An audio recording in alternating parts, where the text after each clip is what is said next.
प्रधानमन्त्री पदमुक्त हुन्छ भन्छ क्या। उहाँ प्रतिनिधि सभाको सदस्य भने झापा 5 बाट त्यत्रो विधिमत ल्याएर त्यसो हो भने हाजिर गर्नुपर्छ पर्दैन? खोइ त त्यो हाजिर भनेको अहिलेसम्म दिनुभएको छैन। अनि यस्तै कुराहरूले गर्दाखेरि चाहिँ के भइरहेछ भने अब म चाहिँ नियम टेकेर बोलिरहेको हुन्छु।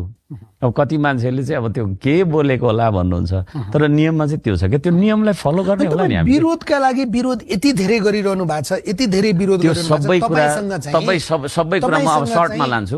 इगो छ भन्ने भयो, सर्टमा लान्छु। होइन तपाईको इगो चाहिँ जे आन्दोलन पछाडि तपाईँलाई प्रधानमन्त्री चाहिएको थियो त्यो पनि भएन, त्यो भएन भने मन्त्री चाहिएको थियो त्यो पनि पाइएन। अहिले सांसद भए पछाडि तपाईँलाई त्यति बेलाको आफ्नो साथी जसले तपाईँलाई धोका दियो त्यस्तो होइन। त्यो बालन शाह प्रधानमन्त्री भएको तपाईँलाई मन परेको छैन। सुन्नु न, अनि तपाईँ त्यो प्रधानमन्त्री भोलि राजेन्द्र बानिया हुँदाखेरि पनि मैले त्यही नै प्रश्न गर्छु, अर्घ साम्पाङ त्यहाँ सांसद भएर आयो भने त्यो त सम्भावना छैन। राजेश पाल राई प्रधानमन्त्री यदि भयो भने पनि होइन, अर्घ साम्पाङ राई सांसद छ भने त्यही प्रश्न उठाउँछ। किनभने प्रधानमन्त्री भन्ने पद चाहिँ नेपालको संविधान अनुसार संसदप्रति जवाफदेही बन्नुपर्छ होइन।